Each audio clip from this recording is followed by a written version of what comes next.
Hello అండి, నా పేరు సురేష్ అండి. ఈరోజు మన బిగినర్స్ ప్లేలిస్ట్లో లోకల్ వేరియబుల్ గురించి అలాగే గ్లోబల్ వేరియబుల్ గురించి తెలుసుకుందాం అండి.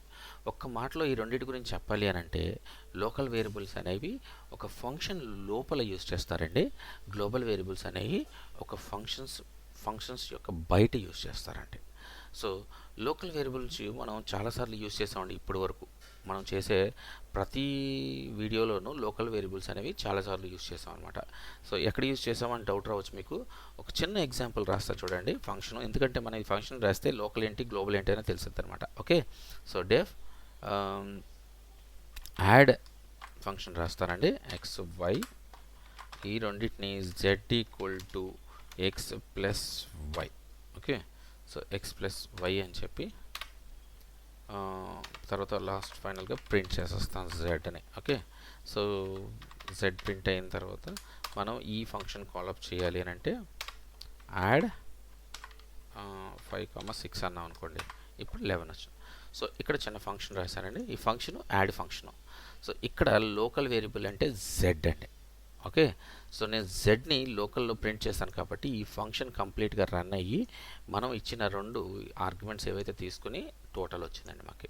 ఓకే, సో ఈ ప్రింట్ జెడ్ అనేది మనకి ఈ ఫంక్షన్ యొక్క బయట పనిచేయదండి.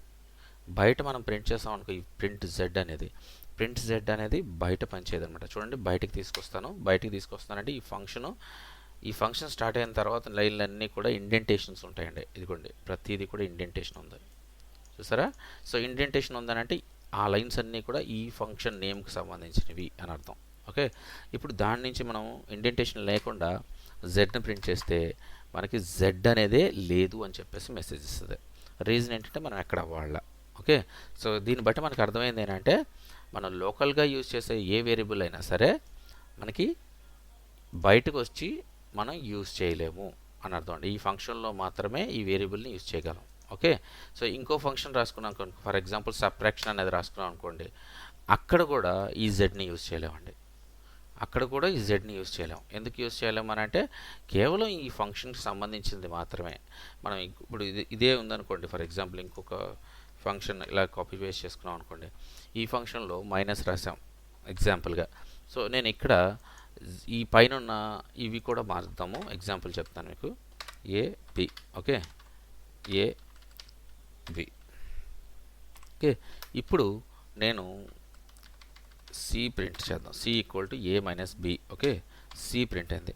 సి కూడా ప్లస్ జెడ్ అన్నాను అనుకోండి, ఈ జెడ్ ఎక్కడదండి? ఏ ఫంక్షన్ ఉంది?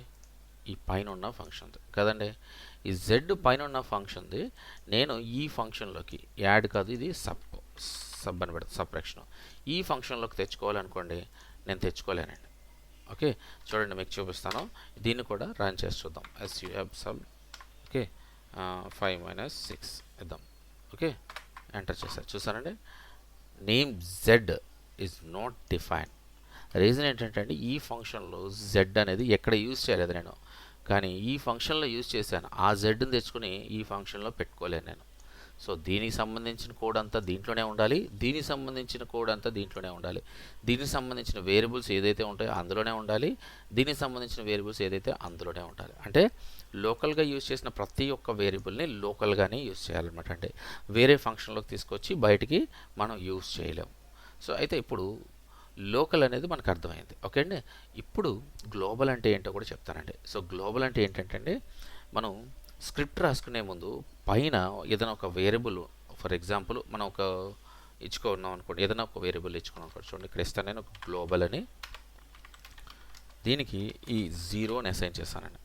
ఇప్పుడు ఈ 0 ఏదైతే ఉందో మనం ఈ ఫంక్షన్లోకి యాక్సెస్ చేసుకోవచ్చు, ఈ ఫంక్షన్లోనికి కూడా యాక్సెస్ చేసుకోవచ్చు అనమాట అండి. అంటే ఇప్పుడు ఈ ఫంక్షన్లో నేను చూడండి వేరియబుల్ అందు చూద్దామండి. చూడండి ఇక్కడ మీకు ప్లస్.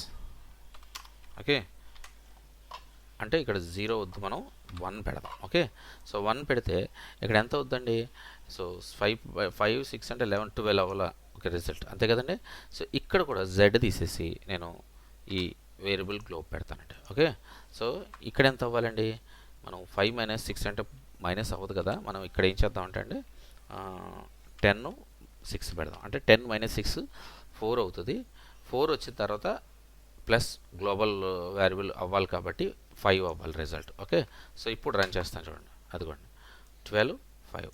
సో ఇలాగా ఈ గ్లోబల్ వేరియబుల్స్ అనేవి కూడా మనం డిఫైన్ చేసుకుంటే మనం రాసే అది పేజ్ ఉంటుంది కదండి, ఆ ఏదైతే మనం స్క్రిప్ట్ రాస్తాం కదండి, ఆ స్క్రిప్ట్లో ఈ వేరియబుల్ని ఎక్కడ కావాలంటే అక్కడ యూస్ చేసుకోవచ్చు అనమాట. సో ఎలా కావాలంటే ఇలా యూస్ చేసుకోవచ్చు. జనరల్గా చాలా పర్పస్లో యూస్ చేస్తారండి. నేను ఒక పర్పస్ యూస్ చేసి మీకు చూపిస్తాను చూడండి. ఇక్కడ ఇప్పుడు నేను చేసే పర్పస్ ఏంటంటే ఈ గ్లోబల్ అనే దాన్ని నేను ఇంక్రిమెంట్ చేస్తానండి. ఓకే, సో ఇంక్రిమెంట్ చేసి చూపిస్తానండి. అయితే ఈ గ్లోబల్ యొక్క వాల్యూని మార్చాలి అని అంటే డైరెక్ట్గా ఇలా పెడితే మనకి ఎర్రర్ వచ్చిందండి. చూడండి, ఫర్ ఎగ్జాంపుల్ నేను ఇంక్రిమెంట్ చేయాలనుకో, దీన్ని ముందు మనం అది మాట్లాడుకుందాము. దీన్ని ఇంక్రిమెంట్ చేయాలనుకో ఏం చేయాలండి నేను? So global variable equal to డైరెక్ట్గా మనం షార్ట్కట్లో రాద్దాము, ప్లస్ ఈక్వల్ టు 1 అని అందాం. అంటే ఇక్కడ ఏమవుతుందండి, మనకి గ్లోబల్ వేరియబుల్ అనేది +1 చేయమని చెప్పేసి ఇస్తున్నాం. ఓకే, తర్వాత ఆ +1ని ఎక్స్ ప్లస్ వై ప్లస్ ఆ +1 యాడ్ చేసి జెడ్ రిజల్ట్ని ప్రింట్ చేయమని చెప్పేసి ఇస్తున్నాం. ఓకే అండి, సో ఇప్పుడు మనకి రన్ చేస్తే చూడండి ఎర్రర్ వచ్చింది. ఎర్రర్ ఏంటండి? Unbound local error. ఎందుకు వచ్చింది అని అంటే మనం పైన ఏదైతే మనం గ్లోబల్గా ఇచ్చుకున్నామో దాన్ని మార్చాలి అని అంటే దీనికి ఒక కీవర్డ్ ఉందండి. ఆ కీవర్డ్ ఇస్తే తప్ప ఇది మారదు. ఆ కీవర్డ్ ఏంటంటేనే లోకల్లోకి అది తెచ్చుకోవాలంటే, లోకల్లో కంటే ఒక ఫంక్షన్లోకి ఆ పైన ఉన్నది తెచ్చుకోవాలి అని అంటే గ్లోబల్లో ఉన్నది మనం గ్లోబల్ అనే కీవర్డ్ యూజ్ చేసి అది వేర్ అంటే ఆ వేరియబుల్ని ఇక్కడ మనం ఇవ్వాలన్నమాట అండి. అప్పుడు కానీ మనం దీన్ని యాక్సెస్ చేయలేమండి. ఇప్పుడు ఏ మార్పు లేకుండా అయితే యాక్సెస్ చేయొచ్చు, అంటే మనకి దాంట్లో ఏ మార్పు అక్కర్లేదు, డైరెక్ట్గా ఒకటే వాల్యూ ఉంటుంది. సో అలాంటప్పుడు మనం గ్లోబల్ అనే కీవర్డ్ ఇచ్చి మనం యాక్సెస్ చేయాల్సిన, దాన్ని యాక్సెస్ చేయడానికి స్పెషల్గా ఏమీ మెయింటైన్ చేయక్కర్లేదు అనమాట. కానీ మనం దీని యొక్క వాల్యూని చేంజ్ చేస్తున్నాము అని అంటే ఖచ్చితంగా ఇలా గ్లోబల్ అని యూజ్ చేయాలండి. ఇంకో ఫంక్షన్ రాసుకున్నాం కదండి ఇందాక సబ్ అని, సో దాంట్లో యూజ్ చేయాలంటే మళ్ళీ అక్కడ గ్లోబల్ రాయాల్సి వస్తుంది. అర్థమైందండి మీకు? చూడండి, ఇప్పుడు దీన్ని రన్ చేస్తే చూడండి ఎర్రర్ రాదు మనకి. చూసారా, ఎర్రర్ రాలేదు, 12 వచ్చింది అలా అనమాట. సో ఇప్పుడు దీన్ని మళ్ళీ ఇదే ఫంక్షన్ నేను మళ్ళీ రన్ చేస్తాను అనుకోండి, మనకి ఇంక్రిమెంట్ జరిగి ఈసారి 13 వస్తుంది. చూసారా 13. మళ్ళీ ఇదే ఫంక్షన్ కాపీ చేసి పేస్ట్ చేస్తే 14 వస్తుంది.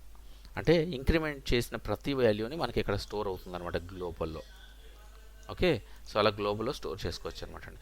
ఇప్పుడు నేను ఇదే ఫంక్షన్ని సబ్ట్రాక్షన్లో పెట్టాను అనుకోండి, ఎగ్జాంపుల్గా గ్లోబల్ తీసేసి, ఒకసారి నేను ఆల్రెడీ గ్లోబల్ యూజ్ చేశాను కదా, ఇంకా గ్లోబల్ యూజ్ చేయాల్సిన అవసరం లేదు కదా అని అనుకుంటారేమండి, కానీ రన్ అవ్వదండి. చూడండి, ఇక్కడ సబ్ పెడతాను, దీన్ని మారుస్తున్నాను కొంచెం, ఏ బి అని ఇక్కడ సి ప్రింట్ చేద్దాం, ఏ బి సి ప్రింట్ అవ్వాలి. ఓకే, సో ఇక్కడ మనకు ఈ వేరియబుల్ ఏదైతే ఉందో ప్రతిదీ కూడా మైనస్ అవుతుంది, ప్లస్ అవుట్లా ఈసారి అంటే మైనస్ అవుతుంది సి అనమాట. కొంచెం అలాగే దీన్ని కూడా మనం సబ్, ఇది కూడా రన్ చేయాలి కదండి, సబ్ ఇక్కడ 10 అలాగే 6 5 ఇద్దాం. ఓకే, సో ఇప్పుడు మన లెక్క ప్రకారంగా 10 - 5 5 అవుతుంది. ఒకటి ఇంక్రిమెంట్ జరగాలి కాబట్టి గ్లోబల్ వేరియాలో 6 అవ్వాలి, కానీ 6 అవ్వదు, ఎర్రర్ వచ్చింది. ఎందుకు వచ్చింది ఎర్రర్ అంటే సేమ్ ఎర్రర్ చూడండి, అన్బౌండ్ లోకల్ ఎర్రర్. రీజన్ ఏంటంటే గ్లోబల్గా మనం దీన్ని డిక్లేర్ చేయలేదు. సో గ్లోబల్ డిక్లేర్ చేస్తేనే గ్లోబల్ వాల్యూ అంటే ఈ కీవర్డ్తో ఏ వేరియబుల్ అయితే తీసుకుంటున్నామో ఆ వేరియబుల్ని ఖచ్చితంగా మనం డిక్లేర్ చేయాలన్నమాట అండి. సో డిక్లేర్ చేస్తేనే మనకి వర్కౌట్ అవుతుంది, లేకపోతే అవ్వదు. చూసారా, ఇప్పుడు వర్కౌట్ అయింది, ఇదిగోండి 9. చూసారా, అలా ఎందుకు 9 వచ్చింది అని అనుకోవచ్చు మీరు. రావడానికి కారణం ఉందండి, ఏంటంటే మనం ఈ పైన 3 సార్లు రన్ చేసాం కదండి. సో 3 సార్లు రన్ చేసాం కాబట్టి ఆల్రెడీ ఇక్కడ రన్ చేసినప్పుడు 1 స్టోర్ అయింది, రెండోది రన్ చేసినప్పుడు 2 స్టోర్ అయింది, మూడోది రన్ చేసినప్పుడు 3 స్టోర్ అయింది. అంటే ఈ లోకల్ గ్లోబల్ వేరియబుల్లో 3 స్టోర్ అయ్యి ఉంది. ఆల్రెడీ ఇక్కడ కూడా ఒకటి ఇంక్రిమెంట్ చేస్తాం మనం, సో 4. సో అందుకనే 10 - 5 5 అయింది, 5 + 4 9 అయింది. సో అందువల్ల మీకు 9 వచ్చిందనమాట. సో ఇదే ఫంక్షన్ని మీకు ట్యూటర్లో చూపిస్తానండి, మన డీబగ్గర్లో చూడండి, పైథాన్ ట్యూటర్. ఓకే, విజువలైజ్ చేద్దాము.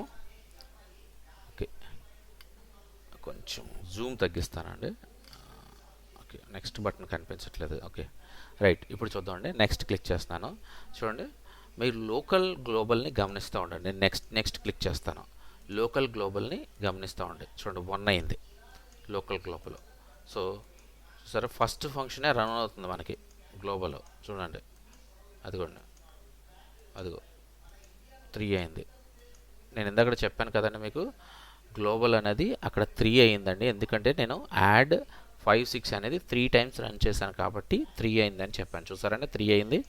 అది తర్వాత మనకి ఇప్పుడు ఈ సబ్ అనే ఫంక్షన్ని రన్ చేస్తుందండి. చూడండి, సబ్ అనే ఫంక్షన్ దగ్గర ఏ వచ్చి 10, బి వచ్చి 5. సో మైనస్ చేస్తే 5 అవుతుంది. సో 5 అవుతుంది కాబట్టి గ్లోబల్ వేరియబుల్ ఇక్కడ ఇంక్రిమెంట్ చేస్తామండి. 15th లైన్లో ఇంక్రిమెంట్ చేస్తున్నాం. సో ఇంక్రిమెంట్ చేస్తున్నాం కాబట్టి ఇంతకుముందు 3 ఉంది, ఇప్పుడు 4 అయింది. ఇప్పుడు ఈ 4 ప్లస్ 5 9 అయింది. సో అందుకనే మీకు సి వాల్యూ అనేది 9 వచ్చిందండి. చూసారా, అదనమాట. మీకు అర్థమైందని నేను అనుకుంటున్నానండి. ఓకే అండి. సో మీకు ఏమన్నా అర్థం కాకపోతే దయచేసి కామెంట్ చేయండి. ఓకే అండి, బాయ్ అండి.